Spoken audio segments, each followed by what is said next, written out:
Hello বন্ধুরা, আজ আপনাদের সাথে এমন একটা রেসিপি শেয়ার করব যেটা বানাতে খুবই কম সময় লাগে এবং উপকরণও খুবই কম লাগে।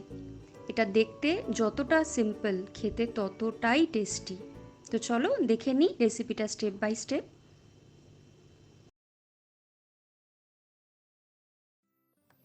এখানে একটা আলু নিয়েছি, এইভাবে ছোট ছোট করে টুকরো করে কেটে নিয়েছি। একটা মিডিয়াম সাইজের টমেটো, যেটা এইভাবে ছোট ছোট করে কেটে নিয়েছি।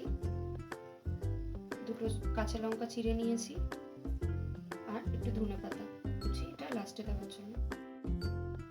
নুন লাগছে স্বাদ মতো। ফোড়নের জন্য আমরা ব্যবহার করছি 5 ফোড়ন, শুকনো লঙ্কা, সামান্য একটু হিং, আর টেস্ট ব্যালেন্স করার জন্য একদম সামান্য একটু চিনি। সবার প্রথমে আমরা কড়াতে 2 চামচ সাদা তেল দিয়ে দেব। তেলটা গরম হলে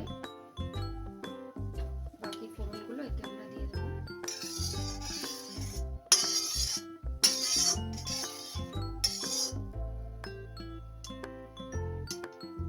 তেলটা গরম হয়ে গেলে এতে আমরা শুকনো লঙ্কা, 5 ফোড়ন,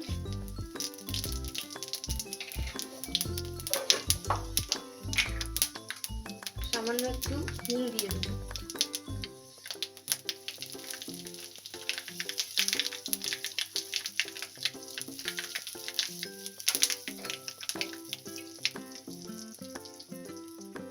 এবার আলুগুলো ছেড়ে দেবো।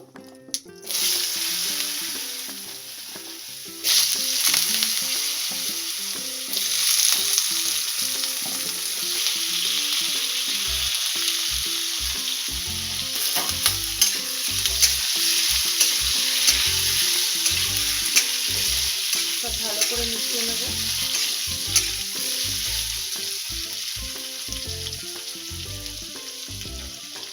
এরই সঙ্গে আমরা চিরা যে কাঁচা লঙ্কা রেখেছিলাম সেটা, আর টমেটোটা, এটাও দিয়ে দেবো।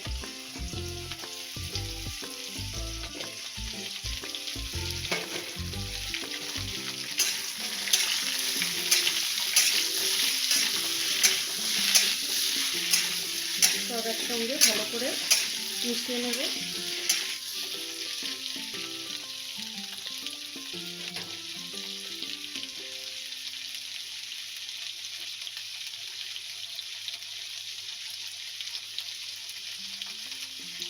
আমরা নুন দিয়ে দিচ্ছি।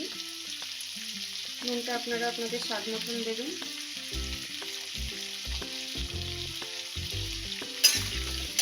এবার এটাকে একটু ভাজা ভাজা করে নেব।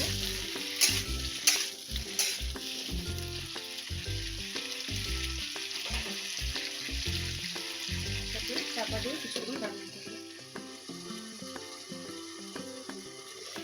মাঝে সাঝে ঢাকনাটা খুলে একটু নাড়িয়ে দেবো।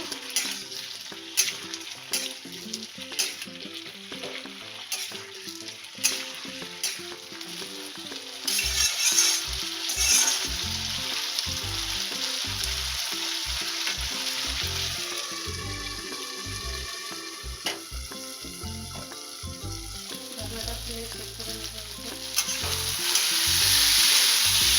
দেখুন খুব ভালো মতন ভাজা হয়ে গেছে, টমেটোও গলে গেছে। টমেটোগুলো একটু আমরা এইভাবে খুন্তি দিয়ে ম্যাশ করে দেবো।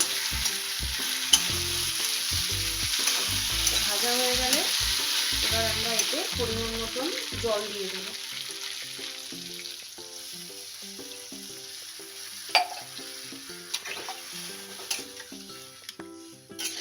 জল দিয়ে এটাকে রান্না করবো যতক্ষণ না আলুটা সেদ্ধ হয়ে আসে।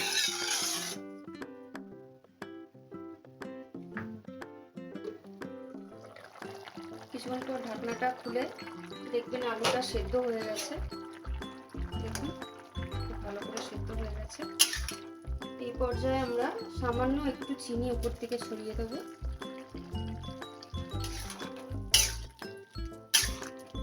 কয়েকটা আলু এইভাবে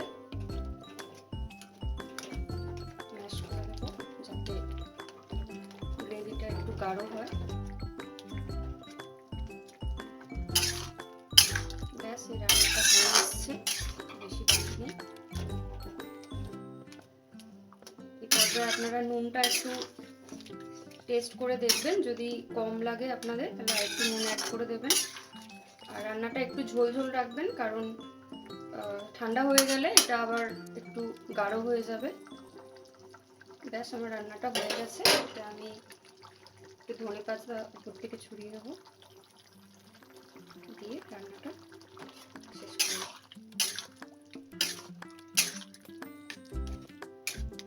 ব্যাস, আমার রান্নাটা হয়ে গেছে।